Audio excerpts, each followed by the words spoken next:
Hi, everyone, and welcome to Between Two Coaches. We're on a mission to make fitness more human, snark, sold separately. I'm Coach Amanda, and I'm joined as always by my co host, Coach Nick. And thanks so much for joining us. We have a great episode today where we're kicking off our series called Coaching the Whole Human, where we'll talk with a running coach, a sports psychologist, some mindset coaches, and dive into what it really means to coach the whole human. And we're kicking off today starting with a running coach edition where we have run coach, among many other things, Mario Fraioli. Thanks for joining us, Mario. Thank you both for having me. I'm like the first person in this series. That's like a lot of pressure. You didn't tell me that when you Nick. asked We me to can't come on. leave you to anything. Now I'm kind of feeling the squeeze. Thank you so much for having me. I'm excited to have this conversation with both of you. Yeah. So for those of you who may not know you, can you tell us a little about yourself, Mario? Yeah, I'm Mario Fraioli. I am a running coach, a runner, a husband, a dog dad. I wear a lot of different hats, but most of you probably know me as a running coach or as the writer and host of The Morning Shakeout, which is a weekly newsletter and occasional podcast that has been coming out since 2015 for the newsletter, 2017 for the podcast. Yeah, when I started running again back in like 2012, 2013, I met some local runners in Baltimore. Your name always used to pop up as someone who like writes about running and like, of like information, like read his stuff. And so it was funny that then many years later, like I ran Richmond and, you know, right behind me at the finish line is you trying to catch me. And then not, I don't mean it that way, but like we were like, I didn't Hey even know man, you you were in the beat me race. that day. I'll give you all the credit. But then You like a got week it. month later you crushed me at CIM. But just like, then like I just kept running into you at races, whether it was like CIM or Olympic trials or whatever, and we kept connecting over like a shared philosophy for coaching. Yeah. Yeah, it's always, I didn't realize at the time we were both in the same race at Richmond. I think you reached out to me, afterward, and then we've connected many a time since. And I mean, to your point, I've been in this world for a long time. I've been doing online things for a very long time, like early 2000s, which like in 2024, I'm like 20. I've been doing this stuff for 20 years. I was freelancing for a lot of magazines, Runner's World, New England Runner, Triathlete Magazine. Eventually worked full time at Competitor, which no longer exists, but is now what then became Podium Runner, and now Outside Run is how that publication's evolved. But I was there for 6 years as an editor, and I've been coaching runners for 20 years at this point as well. So, and I had a blog at one time. I mean, I've been online for a long time. So, some of that stuff from those early days, like 2007 to 2010, is still online in some places. You can still find it. So Yeah, if you do a search sometimes on stuff, your articles come up. And Runners Connect, was that another place? Is that the place you were on? I don't know. Sometimes I feel like I find your articles on all these sites. I don't know if I had any articles on Runners Connect. I may have done like a podcast with them once or Okay. twice over the years. At this point, it just all sort of blends together. But Jeff Gaudette, who founded Runners Connect, was one of the first coaches who wrote for me at Competitor That's when I was cool. an editor there, because we did a lot of training content. So Jeff was just getting Runners Connect off the ground in 2010, thereabouts. I think 2009 is when he started, and he was doing a lot of training articles for Competitor, many of which I still think you can find on Outside Run if you look deep enough. That's really cool. And I think that your newsletter, it's almost 10 years old. 9, yeah. 9, yeah, we're year You're like, 9 with the don't newsletter. age me, 2015 Amanda. is when I started that. I've been aged enough. I am not a young man at this point, but the newsletter has been in existence since 2015. While I was still a Competitor, actually, that was my last year at Competitor, and I'm still doing it 9 years later every Tuesday. 464 issues as of this conversation. Wow. Oh boy. Yeah, it's a great source. I love that it's not just running related. It's your thoughts, it's things you're reading. It's like, and they're all relatable. Like it's great to like just sometimes dive into like, oh, this thing that you kind of posted doesn't do running, but like has to do with Mm-hmm. mindset or has to do with like just something you were thinking about. Or this one's today had music in it. Just like fun little things instead of just like staying so focused on one topic. You just share your journey, your life.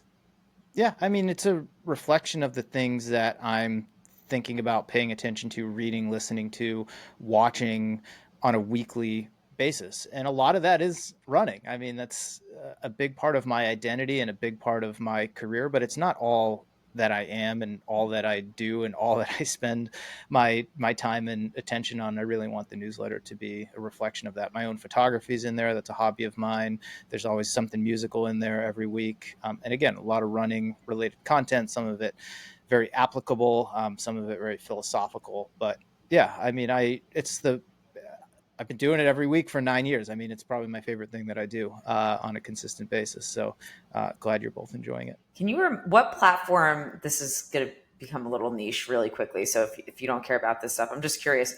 What was, oh yeah, I love yeah, what was the your weeds. first, like, cause I think back to, I mean, I wasn't always in fitness. And when I was a kid, I started my first round of like coding and playing with websites through LiveJournal and Zanga. And so what are some of the first platforms that you utilized for your writing? Yep. Blogspot.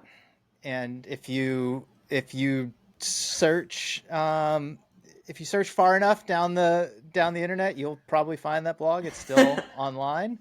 And that was early 2000s. I mean, a lot of that stuff is probably close to 20 years old now. And then I've been on WordPress in some way, shape, or form since 2010 as far as websites go. That's what we used at Competitors. So I really got to understand the back end of that. And then when I built my own websites and even the Morning Shakeouts website now, where I just house a lot of things, all of that's on WordPress. But then if we get into newsletters, I started on MailChimp because there really weren't a lot of great options in 2015. It was like TinyLetter, but there was a limit on that. MailChimp, which eventually acquired TinyLetter. Constant Contact. There was no Substack. I don't think ConvertKit existed at that point. I've since switched newsletter platforms just for functionality's sake, but there's a lot of good options now as far as that goes. And I recently started reposting the newsletter to Substack because there's a whole community on there, and it kind of reminds me of the old blog days of the early 2000s, which I have some nostalgia for. So yeah, that's kind of a quick sneak peek at some of the tools that I use. I like it. I like Substack too. I'm not a frequent flyer, but I'm going to get back on my Substack wagon soon. I guess we should, let's dive right in.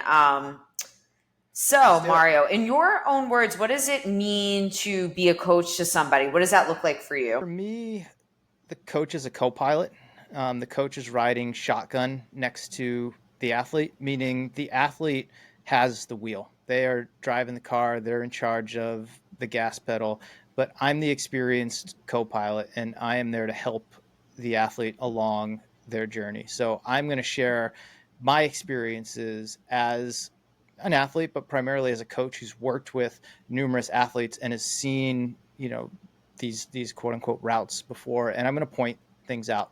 Here's the path that we're going to take. If we hit roadblocks, I've got an idea of how we're going to kind of pivot and kind of get around things. Watch out for these potholes. Let's speed up. Let's slow down. But I really look at my role as that of a co-pilot, and the athlete has to be in charge, because come race day, which is what I'm preparing them for, amongst other things, I'm actually not there. They're driving on their own. There's not really much of anything that I can do. So they need to learn and develop that autonomy over the course of the time that we work together. So I look at my job as the co-pilot is to really, empower the athlete to be a driver and get to the point where they don't really need me anymore. Like, kind of coach myself out of a job. But, this is a long journey as an athlete. Hopefully they want to keep me around, for a while, just in case they get caught in a jam from time to time.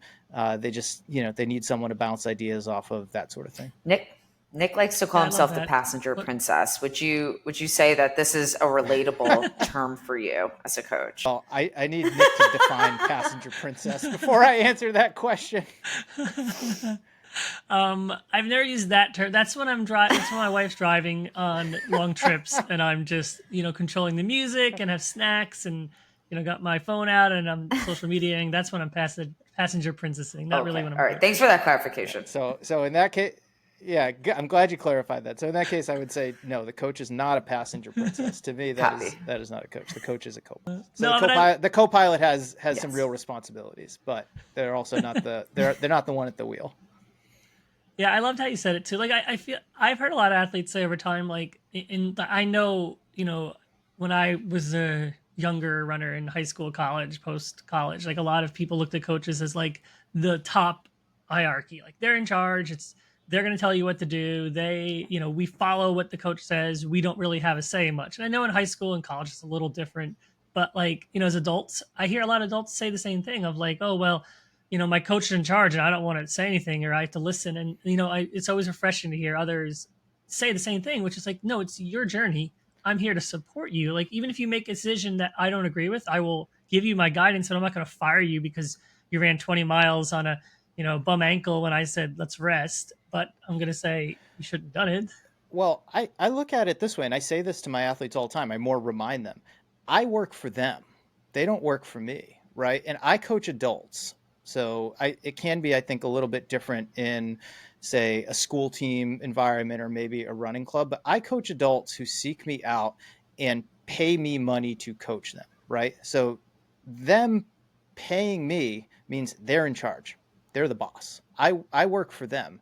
It's weird because I write their training and I ostensibly tell them, here's what you're going to do on Monday, Tuesday, Wednesday, Thursday type of thing. But it's not. And for me, it's never been coming down from on high. It's like, you're going to do this. I'm the dictator. Do as I say. I'm going to fire you, not for running 20 miles or for running 20 miles when you weren't supposed to, type of thing. To me, I view it as I work for them, but it's also the way that I work is very collaborative in nature. It's not, I'm going to tell you what to do and you're going to do it come hell or high water or I'm out.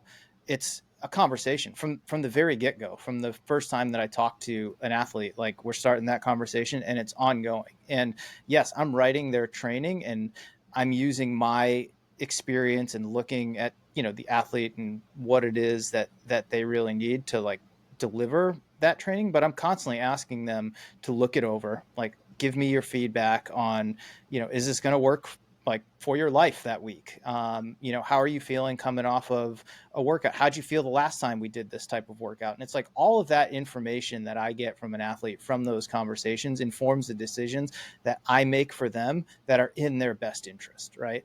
So, I mean, I look at it as like, I work for the athlete, and in order to like keep my job, I've got to deliver on the expectations that they have for me as someone who works for them. And I'll ask them in an initial conversation with the athlete, like, what are your expectations for me as your coach? And if I can't fulfill those expectations, I'll just be straight with them from the beginning. So I'm like, this isn't going to work, type of situation. And I think that's really important. But I think a lot of folks get that totally backwards. And even though, the athlete is paying them, they think, oh, I'm the boss. And like, my word is the rule, type of thing. And you can't break the rules. And it's like, that's not coaching, like, to me. And I just don't think that's going to be good for either party, quite frankly. Yeah, I'm aligned. So I guess that feeds into, tell us a little bit more about, if you haven't already, or if there are any gaps to fill in, your coaching philosophy. It's interesting. I majored in philosophy, and I don't like that word when it comes to talking about coaching philosophy, because I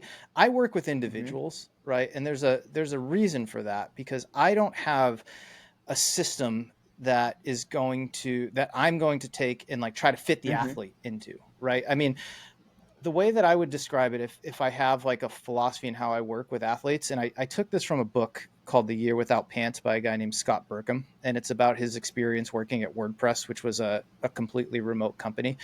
And he had this line in there, which I think, if I have a coaching philosophy, this defines it. And he says, you let the project define the plan, not the other way around. I'm paraphrasing it, but that's the general gist of it. So I look at the athlete as a project. So I'm looking at you, Amanda, and I'm getting to know you. Okay, how long have you been running? What's your training history? Where are you at right now? What are we aiming for? How and where does this fit into your life? And like, how I go about thinking about like how I'm going to train you for whatever it is that you're preparing for is going to be completely different than how I do it for Nick, because his life is his life is going to be very different than yours. Like his goals are probably going to be very different than yours. I'm guessing his background is probably very, very different than yours. And like, you can't coach all of your athletes the same way because, humans are dynamic, kind of, messy, versatile people. And so for me, like, I really take pride in getting to know my athletes. And when we start putting pen to paper and sketching out the X's and O's, it's really tailored to who they are, where they've been, and ultimately where we hope to go. Yeah. It's a very I love good that answer. non-philosophy Honestly, to have, Mario. Roundabout way of getting there, but yeah. I mean, Yes. I do have like on the Morning Shakeouts website, and I put this out earlier this year, like just training principles, That was a good one. that I kind of use as like, I guess, bumpers or guardrails, I guess. And, we can kind of go through, we can go through those if you want. But I like, these are just like principles that I've kind of come up with, but I don't know if they're necessarily like a philosophy. Right. Yeah, and so this question was sort of asked in a way of like Mhm. getting to this topic of coaching the human, right? Because a lot of people I feel like coach everyone the same way, and sometimes even the way that they train themselves. Like they may be self-trained or have a coach, and then they're just going to train their athletes the same way. So their philosophy is like, I'll just train everyone this one way, and this is my philosophy. This is how we'll do. You'll do exact type of training like I do, and you'll succeed. And I sort of asked it in this way to kind of to have you have that answer, which is that no, like every individual human is different, and like they are treated, like you said, as a project or a different way. But like you can't have some overarching philosophy you apply to every single individual athlete. Like that's not, again, coaching. Yeah. I mean, what are you actually coaching though? Like you're coaching a complicated person in a dynamic process. You are not coaching a programmable robot and a predetermined outcome, right? And that sounds obvious when I say it out loud, right? But if you look at how a lot of coaches operate today or what they think coaching is, it's like, oh, I'm coaching the sub 3 hour marathoner, right? Or what I mean by programmable robot is like, I'm coaching, I'm a high volume coach, right? Well, then you clearly have a program that you're going to try to like plug into the athlete. It's not going to work, if that athlete's not ready for that like type of coaching. And so like I always try to be very clear about making that distinction. It's like you're coaching a human being, which seems obvious, but I don't think a lot of coaches treat their athletes as human beings. Like they just look at them as like a robot where it's like, okay, I'm going to program them to do this thing. And it's like, it's not that straightforward. It's a messy process. Like you both know this as coaches, like we can have all the experience in the world, but like when we're putting training together, like I'm formulating a hypothesis based on all the information that I have that I think is going to work. And like best case scenario, I think this is going to work. And like a lot of times it does. And when it does, it's like, great. It's like you follow this somewhat linear path. That's the exception rather than the rule. I don't care what level you're at. Like stuff's going to happen. Things are going to come up. Your best laid plans are going to get disrupted. And it's like, that's what you're coaching. Right. But if you only have this very straightforward like system, this is what we do for weeks 1 through 4. This is what we do for weeks 5 through 8. This is what we do for weeks 9 through 12. And you're just going to stay on that no matter what happens. Like you're not going to be in this game very long, and your athletes aren't going to have a lot of success. That's just not how. That's not coaching. Like that's not how it works. Like, yep, that's how I agree exactly, and that's how I've always looked at it too. But yes, I absolutely agree with this idea of like it's very messy. And yeah, I mean, we're almost like we're trying our best. And I like your point about the information we know, because we don't always know everything, and sometimes we're throwing this plan out and their life is a little chaotic, and like they didn't have a good week, and so then our role switches a little bit to be understanding of that. Okay, yeah, of course you're going through a breakup, of course it might be hard to do this workout this week, or other things that are in your life are very stressful. I think it's also that. Yeah. Go ahead, Mario. I think that's the point. I think our role is also to be asking those we may not know, and it's not because our athletes are intentionally trying to hide information from us, but that there is a whole life outside of that training plan on whatever platform we're using with our athlete, and to let them know from the jump that we are committed, we're invested in them, and not just the Yes. specific training cycle, the race, etc. And so the more we know, the better a hypothesis we can create to feed into their training. So yeah, it's awesome. Yeah. 100%. I mean, the first thing I try to do with any new athlete, and you don't just get the answer to this question by asking it. It happens over time, but I need to understand, like, for my athlete, whether they're a pro, and I have a few of those, or whether they're like someone who's trying to finish their first marathon, right? How does this pursuit of running fit into your life? It can't be all of your life. If it is, like, that's not healthy. And that's probably way beyond like my pay grade to help you figure out. But I need to understand, like, how does this pursuit fit into your life?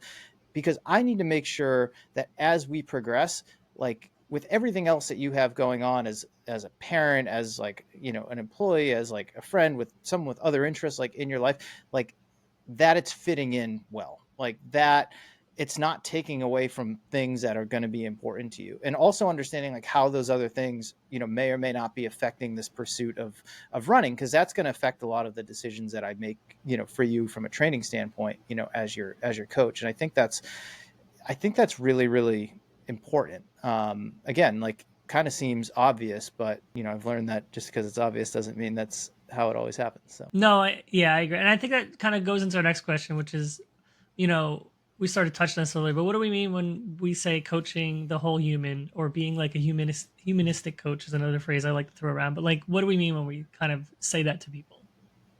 yeah, I mean, it's exactly that. It's like understanding how does this, you know, pursuit of running, because we are coaching humans who run, like how that fits into the rest of your life, the rest of your identity, and having a real understanding of that, because that's going to affect like the workouts that I give you, how I space them apart, how many miles a week you may be running, when we schedule, you know, sort of your rest days. I mean, the way that I coach, like I try to get to know my athletes really well. And I'm like, hey, what's important to you? Like outside of whatever it is that you want me to help you with. Not that I'm going to help you with those things, but it's important for me to know that, because, you know, I'm keeping that in mind as I'm writing out your training. Like I have some athletes, Sunday's like a family day. You know, I think there are a lot of coaches who are like, Sunday's long run day. Well, if Sunday's family day is more important than long run day. We'll find another day of the week to do the long run, like that type of thing. Like that's coaching the human who has other things that are important to them, not just the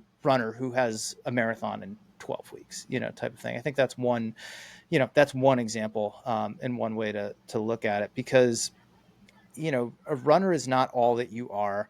Running is not all that you do, even if you're a professional athlete, because if it is, like, that's not a healthy relationship with the thing. I don't care how good you are. Right. So, you know, it's making sure that, okay, is this pursuit, like, is it additive? Like, is it adding to, is it making you a, is it helping you to become a better parent? Is it helping you to be more productive at work? Is it helping you to schedule your time better? Because if it's doing those things, like, great, like that's helping you to become a better human being. But if you're so obsessed with it and it's taking up so much time that it's taking away, you know, from all of those things, that's not a healthy relationship. And if I'm pushing that, then I'm not doing my job, like looking out for you as a human being first who runs, rather than a runner who Mm. happens to be a human being. If that makes sense. The Oh, it most makes so much sense. sense. It's something we talk about.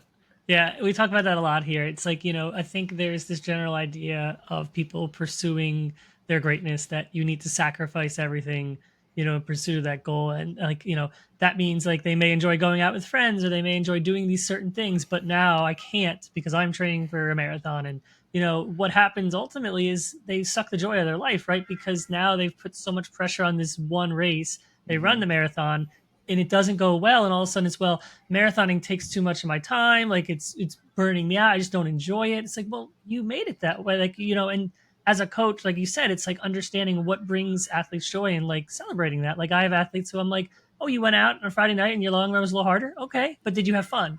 Oh, you did, okay, so the long run was a little harder, that's fine, right? Like I'm not looking at you as you're not invested in your goals, I'm looking at you as you're enjoying your life and your pursuit of your goals, right? So, Yeah. you know, go Oh no, you finish what you're saying. I was Oh, just I was just agreeing yeah, with you. sorry. I was just gonna say, yeah. So like, you know, I think that mentality gets out a lot very quickly through this community, and like those people are always looked at as like, well, that person's my idol or hero. They don't do anything. They sacrificed everything and pursue their goals, and that's the only way.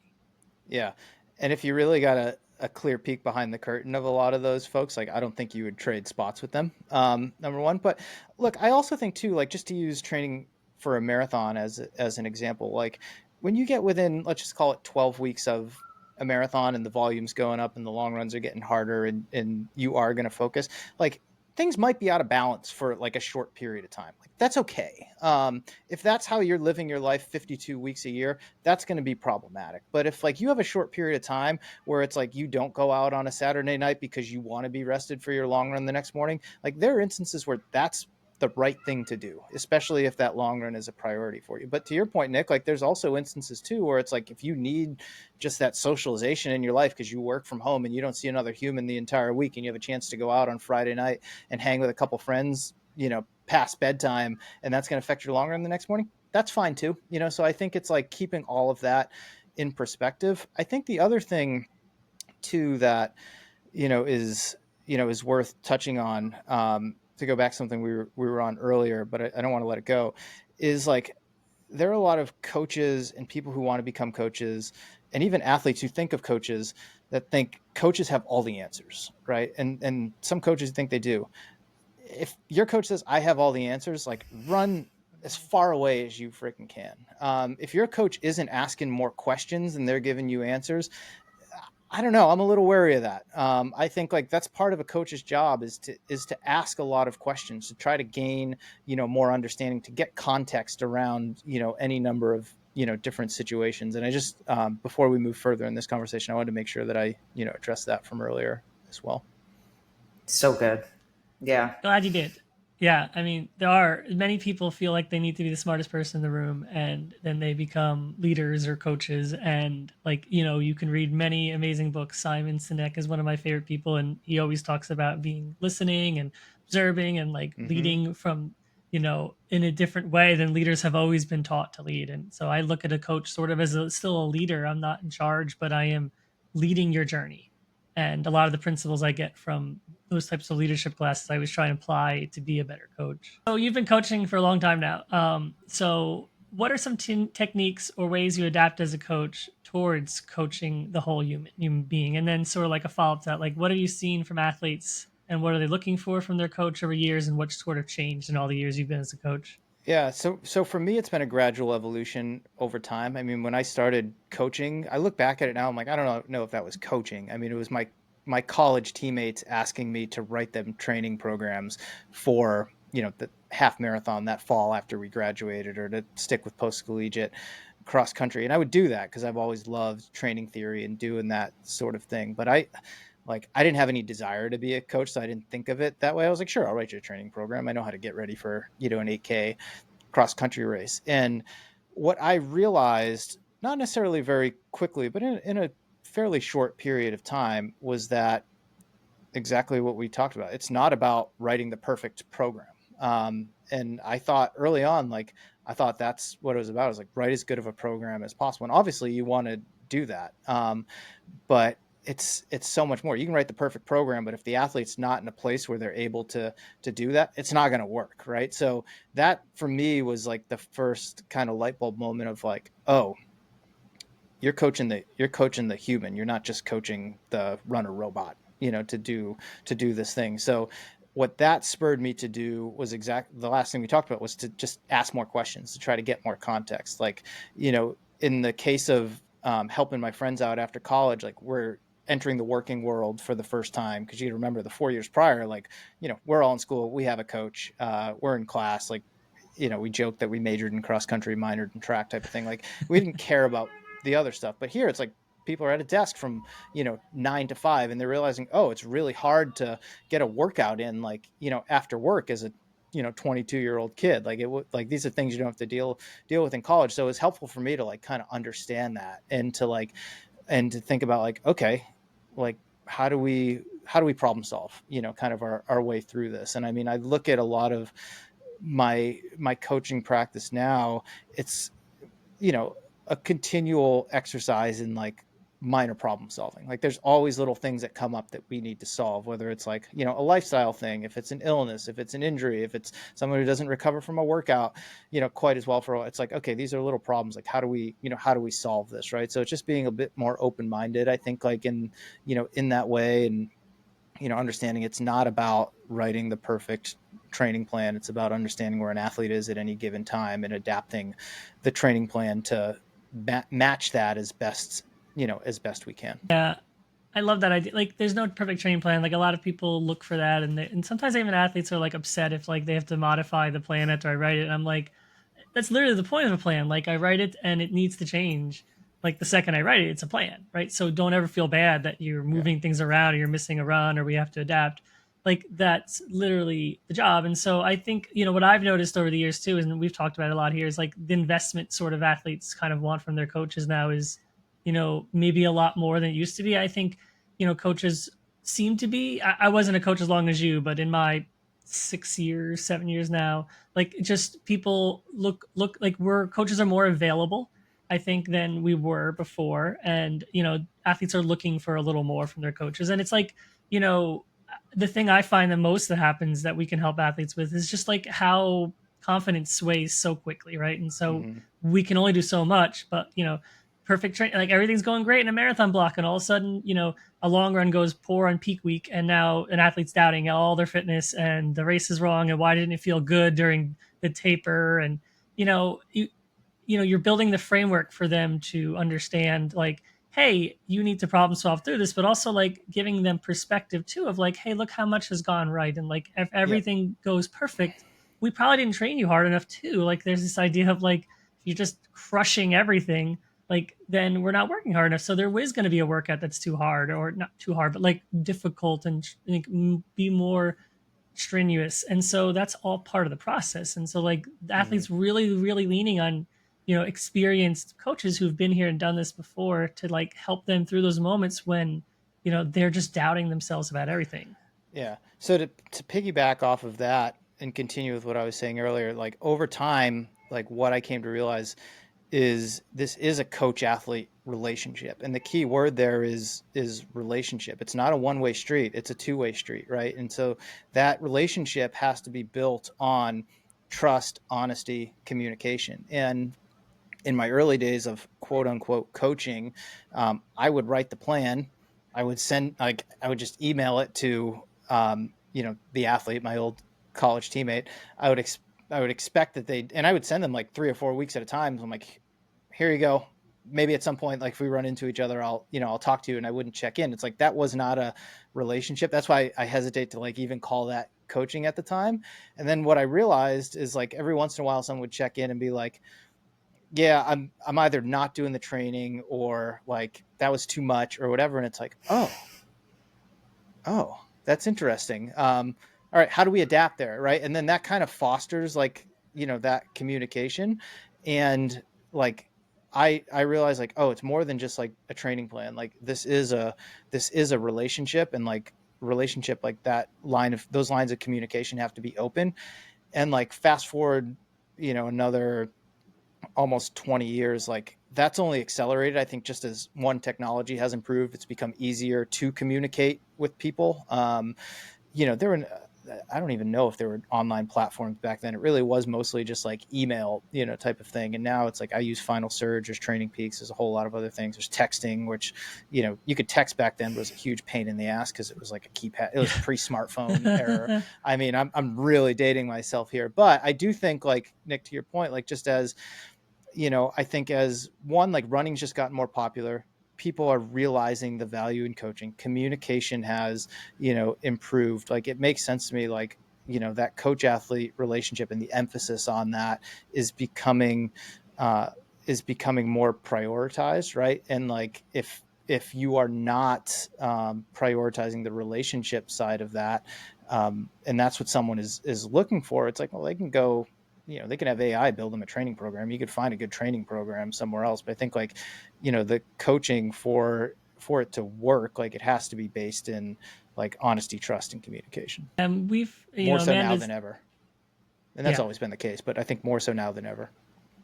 Yeah, and Amanda is amazing at this because I always see all her athletes tagging her like, and just so proud of her. But like, kind of like athletes, like, really wanting their coaches to celebrate with them too. Like they feel invested in this, right? And so I've had athletes run amazing PRs with coaches, and the coach didn't like message them after the race, even on whatever platform it was, or a text or anything, and even check in until a few days later.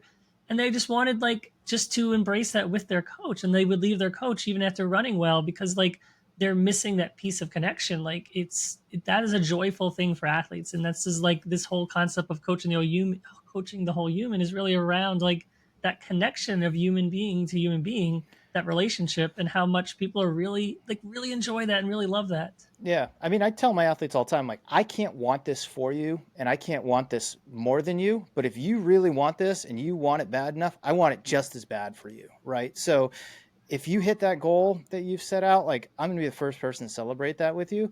But if you come up short, it happens. Like, I'm going to be just as crushed as you are. Maybe not as crushed, but it's still going to like crush me because I just know, like, one, we've been on this journey together, right? So I think if you've been back to that journey analogy, like if you're on the journey with an athlete, there's going to be ups and downs. Like, and if you've kind of ridden through that and the athlete comes up short on race day, like that's gonna it should affect you like in a deep way, right? And you should let them you need, if you're not there with them, like, hopefully you can share in that just as much as when they knock it out of the park and they give you the shout out or like you call them all excited. Like, both of those, you know both those things happen every week for me. Like, and that's like probably one of the hard parts of being a coach. Like, it's just being on that roller coaster if you work with enough athletes, because you'll have some athletes who've had the best weekend of their life, and then you have other athletes who've had like one of the worst weekends of their life, and you're in it with them, on that journey. And I think that's part of the deal. It's also like, and it's one of the most gratifying parts of this privilege of being someone's coach. It's also one of the hardest, to be completely honest. Yeah. I totally agree. So I guess in that vein, as coaches, Mm-hmm. how do we?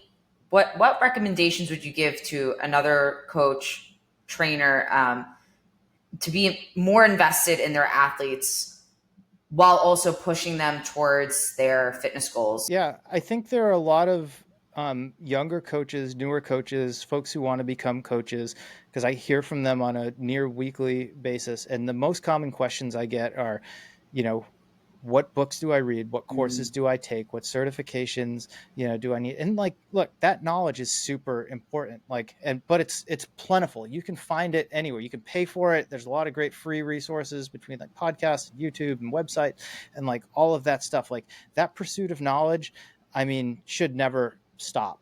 But I think where a lot of newer, younger, aspiring coaches miss the mark is the human side. Like, you need to learn how to talk to people, and that's not just a text here and there. Like, yeah, that's one means of communication, but you need to learn how to get to know someone, right? And you need to understand, again, that humans are just kind of like messy, complex creatures. I think, I mean, I studied philosophy and psychology in college, not knowing that I wanted to be a coach, but I go back to a lot of that now.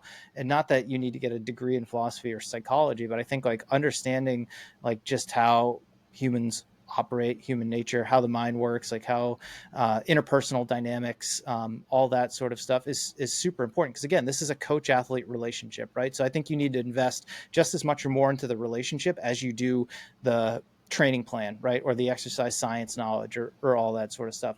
Otherwise you can be a great like exercise scientist or researcher or training plan writer, but you're not going to be a great coach. Like, if you're going to be a great coach, like, you need to learn how to be in a good relationship, right? I mean, I think that's kind of what it comes down to. And if you can't, like, those relationships are going to fall apart, and you're not going to be a great coach. I think it's also I what you said just reminded me. I think when I was transitioning, so I've been a full-time fitness professional for some time now, 7 to 8 years, but majority of my role has been in person, personal training and teaching for a brand called Equinox. So for me, the transition into run coaching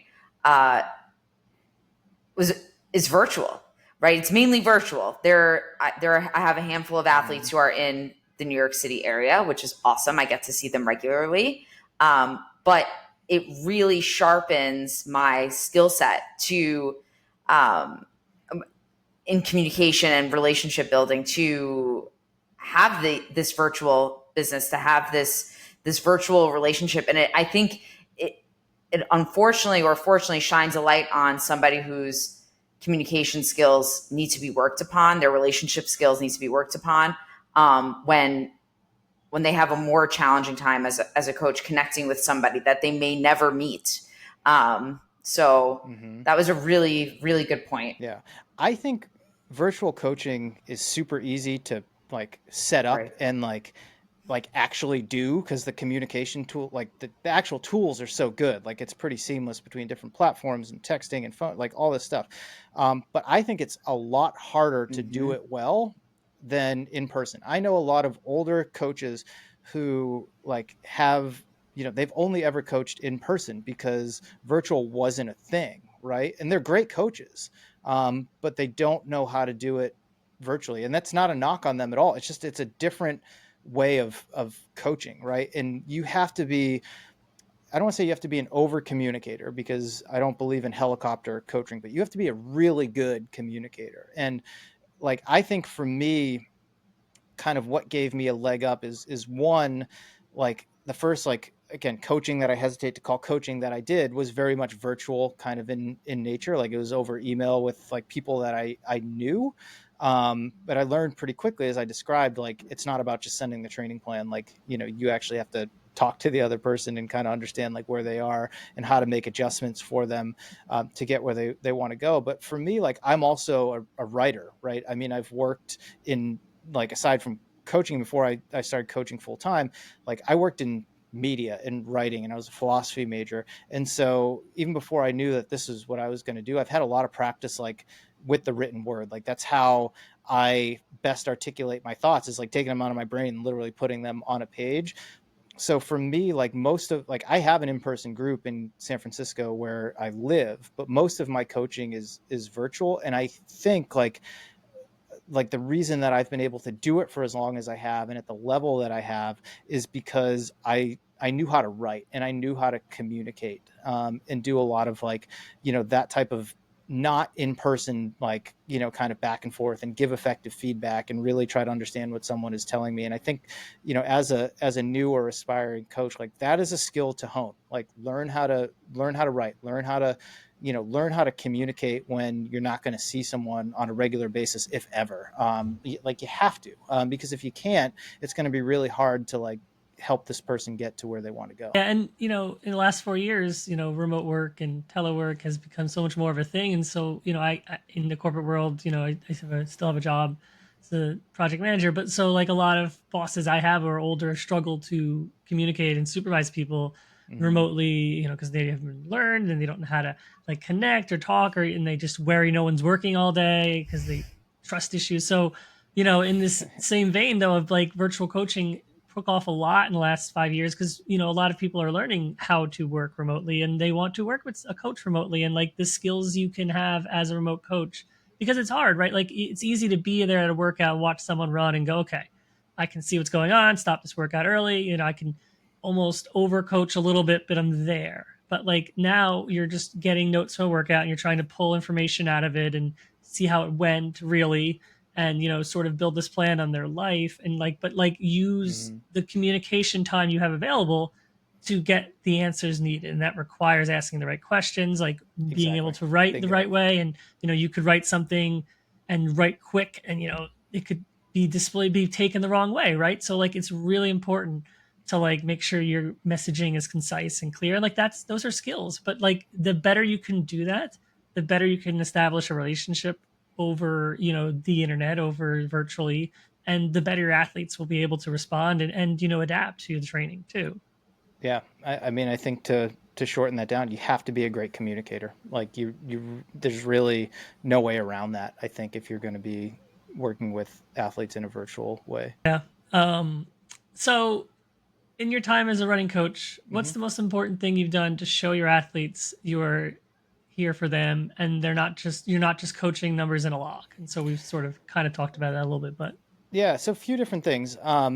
and this may sound a little counterintuitive based on what we were just saying, but even though like my roster of athletes is all virtual, a number of them do live here in the Bay where I live, but even those outside the area, I make an effort within that first year to go to one of their races or to see them in person. And I think like, the great thing about 2024 is you can do this very successfully, like in a virtual way, but actually meeting someone in person, one, that takes effort. So I think like you're showing the athlete, like I'm willing to put the effort into this and to be at, at least one of your races. It's impossible to kind of be at them all, but I think like just knowing that it's like, I'm going to try to be at one of your races and spending a bit of time with them in person is invaluable. I think it deepens that connection. And then when you go back to, your virtual relationship, I can't really explain it, but it's better. It's just better. It's more solid. So that's something that I've put, a lot of effort into.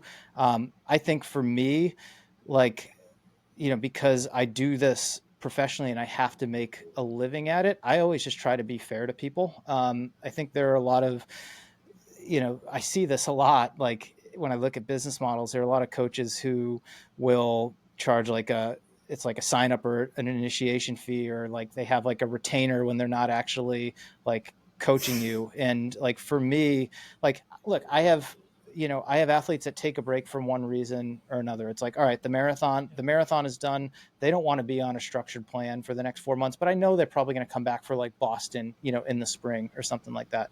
I'm not gonna charge you for those like 3 months kind of in between. If you have a question or two for me, like, as long as you're not like, you can't bug me 24/7, but no one does, like no one ever has, right? It's like, you got a question here. It's like, all right, generally here's what you should do for the next few months.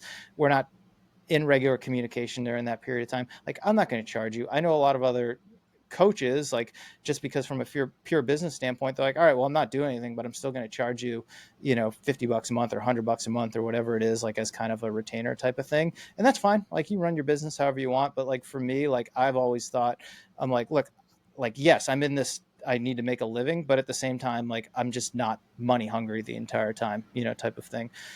So I think that's one thing that I take a lot of pride in that I've been able to do, over the years when an athlete does like take a break for, whatever the reason is.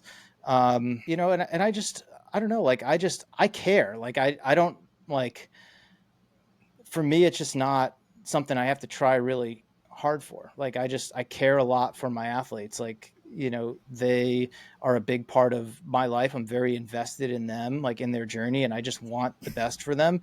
And, I don't feel like I need to try hard for that to come across, like just in the way that like we communicate, the way that I run my business, the way that I like, interact with them.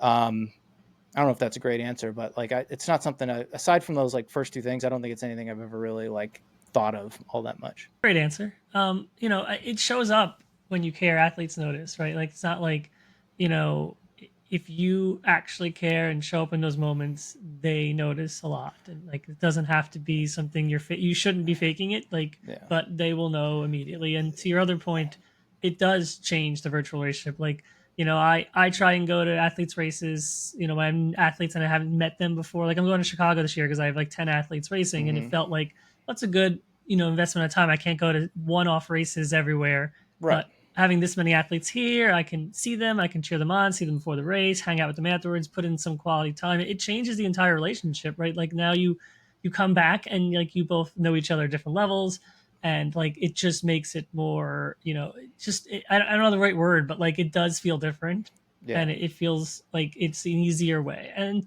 like just that connection is there. And so I do love that as a way. I think it's important to meet athletes when you can in ways that work in your life as a coach. Yeah. I mean, and I have a former colleague who's now the race director of the New York City Marathon named Ted Metellus. And he, uh, like, I remember this from the CGI days. He still says it now. We did not a whole podcast about it. We talked about it in the podcast he and I did. He has a saying. He says, "You can't teach care," and that Yeah. like stuck with me from the first time I ever heard Ted say that. And that can mean a lot of different things. I think from like a coaching standpoint, back to what I was saying earlier, like I don't know that you can teach that, but like the athlete who's on the receiving end, like they know it they know it when the coach cares, and they know it when they don't care, right? And if that's if that's important for an athlete, which I think it should be, and they're not getting it, I think that's when they know it's time to move on. But you know, again, coaches, like, we're going to screw up. We're human beings. Again, we're like, hypothesizing and making the best educated guess that we can, and sometimes we get it, sometimes we get it wrong. But I think, like, if the athlete knows that the coach cares and the coach has their best interests in mind, like, they realize that that's just part of the process. So Love that. I guess one of our final questions here would be, and you spoke about how your boundaries when a client of yours, an athlete of yours, is done with a race cycle, and how you're still there for them, but to an extent. So I guess, how do you see coaching guilt, if you have it at all, show up for yourself, and how do you handle it if those things are related for you? yeah, I don't know that I feel a lot of guilt. But again, like, I think communication is really important, both between the coach and the athlete, but also for the coach and, like, other people in your life, right? So, like, I don't have kids, but I'm married. I have a life outside of coaching. A lot of races happen on the weekend. I mean, I'm fortunate that my wife is also an endurance athlete, so she's in this world too. Like, she just understands it, and she has a coach of her own. So there are a lot of weekends when, like, that's when the athletes race, right? And it's like, they're not really, like, I'm not sitting at my desk all day, but like, I'm in communication, like, with my athletes. And I think I used to feel guilty about that because I didn't have boundaries around it. And sometimes it would, you know, I'd be in the middle of dinner and I'm like texting an athlete back, like, no, you should be present at dinner. So I think it's just like, I don't have guilt because I have those boundaries. So it's like, all right, well, I know athletes are racing on the weekend, and I might not be there, like, the second that they text me, after their race. But usually, like, I had athletes in Berlin this weekend. As soon as I woke up, that was like the first thing that I checked, and it was like, I was there, and, like, my wife knows that's just part of it. Like, we have that, like, we've communicated about that. Like, there are gonna be periods on the weekend where I'm like, all right, I need an hour to, like, touch base with these people, type of thing. But also, I need to be able to say, like, I'm just I'm so much more than that. So I also need to have that boundary where it's like, okay, I'm out to dinner with my wife, the phone's going to stay in the car, or, like, I'm not going to reply to people until, like, I get, like, I wind down for the day, like, type of thing. So I don't know that I have, like, a lot of guilt, but I think I don't have a lot of guilt because I've gotten better at setting boundaries in both directions kind of over the years. And that's been challenging, but it's been game changing for It's me as hard well. when you're in a profession that is looked at as a passion, or as a hobby, as opposed to some other professions that are maybe less. If you were in, no offense to any of the accountants out here, I went to business school, it could have been me too. But if you or my previous career in corporate communications, um, I'm not I'm not looking to put in overtime unless I'm getting paid for it in that 9 to 5 corporate communications role. I'm not checking in on the Chicago Marathon finishing times, and how my athletes are doing on Sunday morning, in that role. But it is challenging when it is. I think it's challenging, and it's challenging for people to understand who don't work in our industry, that it isn't a hobby; it's our livelihood, and a part of our livelihood is having balance away from it, Mm-hmm. and investing in it when it's important to our quote unquote clients, our athletes. So that's good. And I was gonna, like, I sort of wrote this question, and maybe coaching guilt's the wrong word, but you sort of alluded to it earlier. Like, it's, maybe it's sympathy, maybe it's like, feeling strong feelings. Like, you're as invested in the athletes' races too, right? And so sometimes I feel like, for me personally as a coach, when an athlete goes through a race they're really excited about and the result Mm. doesn't come, is a tiny bit of myself blaming myself? Sure, it gets over, but, like, it comes with being, like, on their team, like, a little bit of, like, oh, what could I have done? But also, like, not projecting that ever on the athlete, like, internalizing that myself, but, like, also sort of, like, just feeling those feelings, like, someone who has a lot of empathy, like, feeling this, like, as emotionally attached to that goal as the athlete, and, like, being there for that moment, but also not, like, letting it eat yourself alive. Yeah. Well, I mean, I'm sure the two of you say some version of this to your athletes after a race, like, but it's like, you know, immediately after the race, it's like, that's not the time to do a full on analysis and breakdown of what just happened. Because the athlete's tired, they're emotional, they're not thinking clearly. The coach is probably equally tired, emotional, not thinking clearly. So, I mean, I've had to catch myself there where it's like, you want to try to, in the minutes after race, try to pick apart, like, oh, why did you finish 5 minutes slower than we thought you would? Or why did you fall off so much in the last, 5 miles? Like, there's a time and a place for that. It's not immediately, after the race. I think sometimes, Nick, to your point, like, you just got to feel those feelings and just kind of like let things be. Like, you're not going to change the result. It just kind of happened. If the athlete's going to be upset, like, I'm okay with them being upset for, the first like 24 to 48 hours. And then we're going to stop being upset. And then we're going to like, sit down and have a conversation about it and figure out like, okay, what went wrong and what can we do differently next time? I think that applies equally to the coaches as much as, the athletes. Because I think a lot of coaches, and I'm certainly guilty of this, like at points of my career, like, you know, we want to fix things. And it's like, I think when you see an athlete come up short, like it hurts for everybody and you just want to fix it right away. There's nothing you could do to like fix it right away. Sometimes you just have to be there. You just have to listen. Sometimes you don't say it, like, and I feel like as a coach, like I got to say something. Sometimes you don't. Sometimes the best thing is not to say anything, right? And I think that's where experience comes in. You kind of learn, and each athlete's going to be like a little bit different. But I think it's, I think that's really important that, it's like you don't go in with this like, oh, I've got to fix things or figure it out, kind of right away. That's okay. It's okay not to have okay not to have all Yeah, the you both answers. have to sit in the suck, and Yes. then us as coaches Yep. have to kind of push us forward into moving out of the suck within those 24 to 48 hours, like you were sharing. Yep. Yeah, it's definitely a boundary I had to work through. Very invested, very like tied up early in my career, just like, like tying myself sometimes to the athlete's goals. And like, I never projected it, but like I would sit here and I'd have to like have a peer or someone talk to and just be like, like, here's how I'm feeling. Like, that's where I'd go more than like, I would never talk to my athlete about like how I feel guilty about their, what happened. But like, just learning to feel those feelings yourself and having your own outlets for it, you know. Yeah, 100%. I mean, we tell our athletes all the time, like, that result, that race, that performance does not define you. Well, the same goes Mhm. for coaches, right? I think a lot of coaches, like, ego gets in the way, and you think the athlete's race or result is a reflection of you, and that's not necessarily the case. And I think you got to tell yourself that as much as you tell your athletes that it's not. It's like sometimes things just don't happen, like things just don't work out, and you may not have the answers right away, or it may just take time to figure out like why that is. But I see that with a lot of coaches too, who kind of like, again, like take the athlete's results personally, right? It's like on the flip side, if the athlete knocks it out of the park, the athlete did, like, you didn't do that as a Nothing to do coach. with you. Like, Yeah. yeah, nothing to do with you, right? Yes. And it's like, how many coaches like think that all had to do with them, but when it didn't go well, it reflects poorly on them, type of thing. So I think it's like just working through all of that stuff. But that just takes time and experience.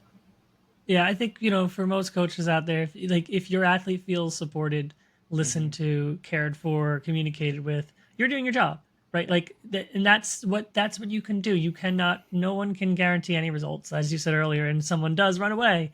But as a coach, if your athlete feels those things, you're doing an amazing job. Like, that's what you're supposed to do for your athlete. Coach Nick, have we reached the top secret guest questions for our guest, Ooh, we Coach have, Mario? Fire we away. have. All right.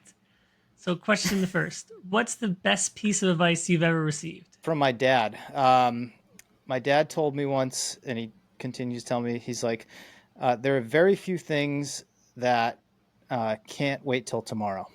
So, Love that. Go, Love Dad. that. and I need that. I need that. I've needed that reminder numerous times over the course of my life. Yeah.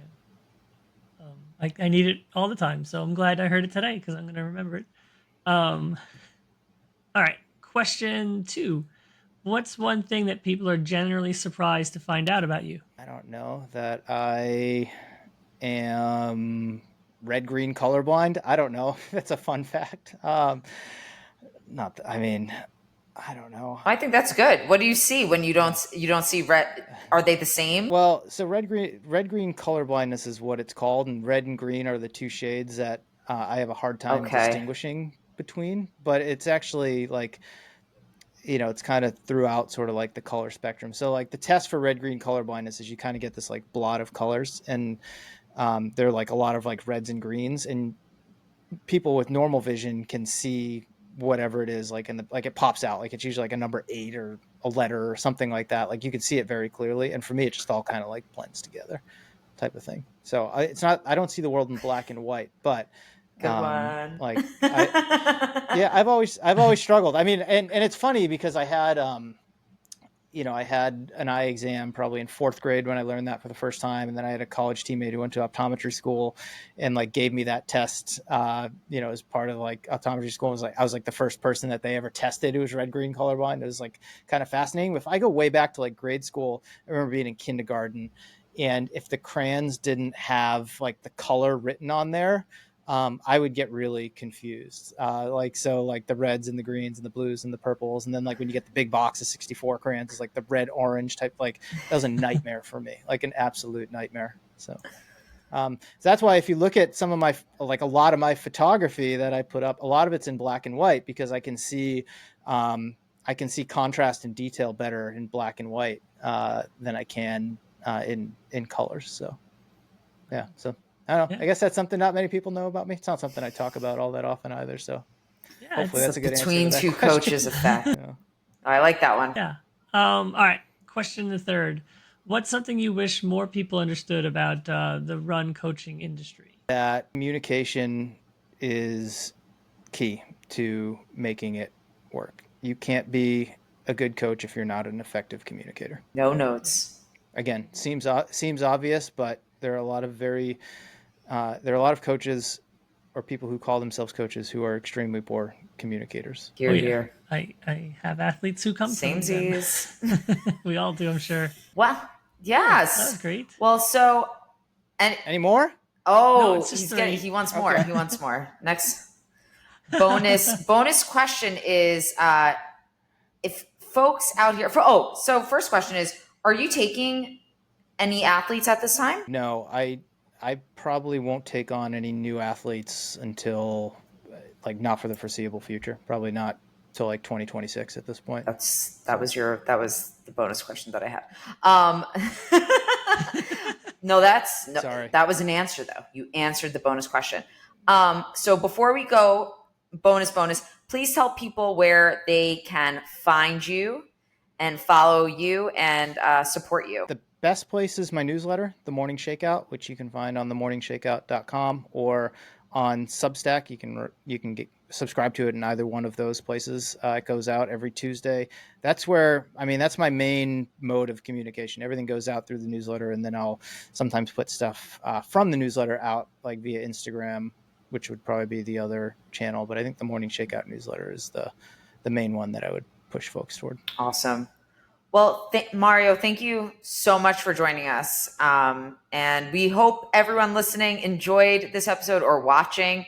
And you could reach out to Nick and I at any time, personally or via between2coaches@gmail.com. And we'll see you next time. Bye.